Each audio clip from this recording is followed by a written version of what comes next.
They thought it would be a quiet return, a carefully managed moment, a controlled appearance outside Buckingham Palace, but what unfolded instead turned into something no one in that crowd, and certainly not Prince Harry, was prepared for. Because the moment those first boos ripped through the air, something snapped, something raw, something that had been building for years suddenly spilled out in front of everyone watching. He wants them here, except sort of marginally the king, who wants to see his grandchildren. Not a single person in Britain apart from the king. They don't trust them, period. They just don't trust them. I mean, Harry to them is like Brooklyn Beckham is to the Beckhams. Well, the word is same treatment this time.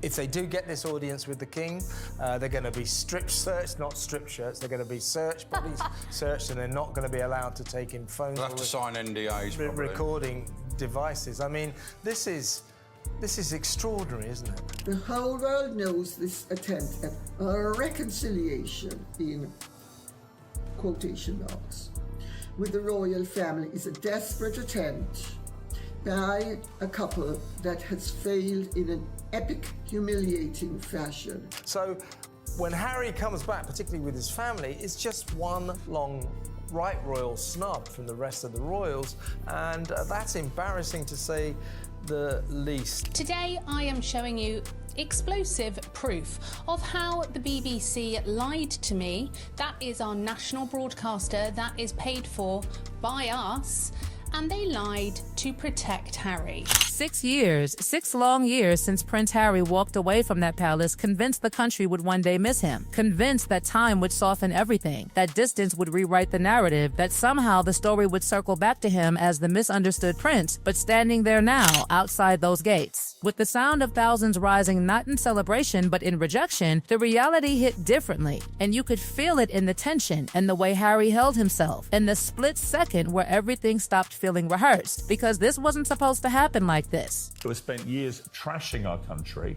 who's branded the royals a bunch of callous racists. And he emphasised the concern that Angela Levin has actually reported here on Outspoken, that Meghan is going to use the trip to push her failing business.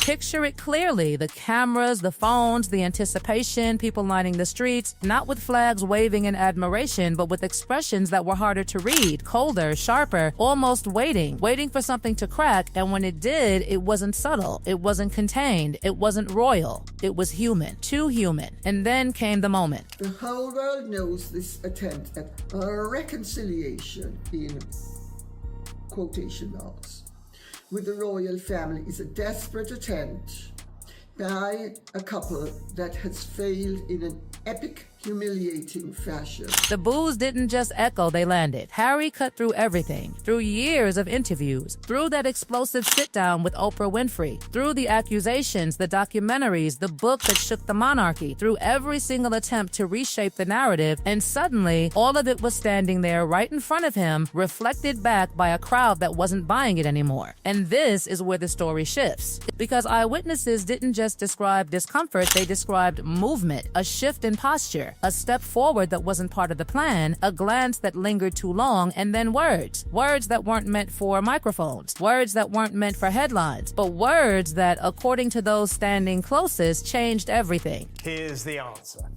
Because to take the easy option and just stick around in California won't get Manic Meg a single column inch of positive publicity. In stark contrast, jetting back to Britain and hooking up with the king will garner the type of headlines the Duchess urgently requires if she is to have even the slightest chance of saving her dead business walking. People say he turned, not fully, not dramatically, just enough to break that invisible royal rule, never react. And that's when it happened. A brief exchange, heated, unexpected, real. Some claim Harry responded directly to someone in the crowd, someone who shouted louder than the rest, someone who crossed that invisible line between public reaction and personal attack, and in that moment, Prince Harry didn't walk away. He answered, and whether it was a single sentence, a sharp remark, or something more emotional, no one agrees on the exact words, but everyone agrees on one thing: it wasn't calm, it wasn't controlled, it wasn't what the palace would have wanted. This idea that he thinks he's gonna waltz back in and everybody's gonna go, oh yay, Harry, is just a fanciful delusion on his part. But Harry and Meghan do live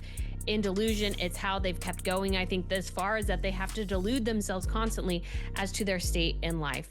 But They failed in Hollywood, they failed in the royal family, and they're going to try to fall back to the royals, but I just don't think that is a situation that will work at all, and they definitely will not be welcomed back. And here's where it gets even more interesting, because what was happening outside those gates was only half the story. Inside, there were already tensions, already conditions, already people watching closely, people like Queen Camilla, who had made it clear long before this moment that trust wasn't just low, it was gone. He talks to Queen Camilla. He's friends with the Princesses Beatrice and Eugenie, and just a few weeks ago was pictured partying with Edo, Beatrice's hubby. And that's a whole other story, but she was there too. So he has direct sources from within the royal family who are telling him, no, we don't trust Meghan, no, we don't want her back, and are even comparing Prince Harry to Brooklyn Beckham. So imagine this. You've got a crowd outside reacting in real time, a prince stepping slightly out of line, and inside the palace, a system that has spent months preparing for exactly this kind of unpredictability. Because they knew. They absolutely knew that if something was going to break, it would break in public. And now it had. Because this wasn't just about booze, this was about pressure. Years of it. And pressure doesn't just disappear, it builds, it layers, it waits, and then it finds a moment. And this was that moment. And they said, oh, no. Camilla said you can't come through this way. She made him go through the security doors at the front to check for phones or recording devices, because she doesn't trust him an inch. And if you remember, she also insisted on sitting there throughout his meeting with the king to make sure he didn't leak anything. Eyewitnesses started talking almost immediately. Fragments of the same story repeating with slight variations. Harry looked angry, Harry looked hurt, Harry looked like Harry wanted to say more, and that last one, that's the one that keeps coming back because it suggests something unfinished, something held back, something that didn't fully come out but came close enough to be noticed. And then came this second shift. Security, not aggressive, not dramatic, but present, closer than before, tighter, more alert. How do you trust him, sir? How do you trust this son of yours who every single time you see him in the last few years, everything gets leaked? Which raises the question no one is answering directly, was this anticipated? Because you don't tighten security like that unless something has changed. And something had. The atmosphere, the energy, the control. And suddenly, what was meant to be a simple appearance turned into something far more unpredictable, far more revealing, far more dangerous for a narrative that has already been hanging by a thread. The moment the gates closed behind him, everything changed, because what happened outside Buckingham Palace didn't stay outside. It followed Prince Harry straight into the corridors where nothing is ever forgotten and nothing is ever truly forgiven. And according to those who claim to know what unfolded next, the atmosphere inside was colder than anything he had just faced on the street. Because here's the detail that keeps surfacing: he didn't walk in the same way he arrived. He walked in faster. Not composed, not measured, faster, and that difference, that small but telling shift, didn't go unnoticed by the people waiting inside, the same people who had already set conditions, already drawn boundaries, already decided how this visit would play out long before he stepped foot near those gates. I think what would upset Prince William and the Princess of Wales is Harry and Meghan coming in general, not the offering of a royal estate, because that's happened in the past. It wouldn't surprise them. But Harry and Meghan coming in general would probably get under their skin, because Harry and Meghan have rejected this royal family. They've slandered this royal family. Inside, the silence wasn't welcoming. Harry was watching, calculating every movement, every expression, every word weighed differently now, because what had just happened outside had introduced something the palace fears more than anything: unpredictability. And here's where the whispers begin. Some say there was a conversation almost immediately, not loud, not explosive, but tense enough that it didn't need volume to carry weight. A conversation where tone mattered more than words, where the unspoken said more than anything that could be quoted, and where Queen Camilla was not just present, but observing closely. The way someone does when they're not expecting reassurance, but confirmation of what they already believe. Because trust, by this point, wasn't fragile. It was gone, and moments like the one outside only reinforced that. What makes this even more intense is the timing, because this visit wasn't happening in isolation, it was happening happening against a backdrop of years of tension, years of public statements, interviews, accusations, and strategic narratives that have reshaped how the world sees both sides of this divide, and now, suddenly, those two worlds collided in real time. Unscripted, uncontrolled, exposed, and then comes the detail that insiders can't stop hinting at. A request, not a formal one, not written, but implied. A request to smooth things over, to contain what had just happened, to ensure that whatever reaction had slipped out there did not become the defining image of this entire visit. Because once that image locks in, once people start replaying it, analyzing it, amplifying it, it becomes impossible to reverse. But here's the problem. Containment only works when both sides cooperate. And this is where the divide sharpens again. Because while there may have been attempts to redirect, to reset, to quietly move forward as if nothing unusual had happened, there were also signs, subtle but unmistakable, that something had shifted permanently. Not publicly, not yet, but internally. Because when someone who has spent years outside suddenly steps back in and brings that outside energy with them, it disrupts everything. It unsettles the balance. It forces people to confront a reality they were trying to keep controlled. And then there's Prince William, or rather, the absence of him. Because in a moment like this, absence speaks louder than presence. And the fact that he was nowhere near this situation,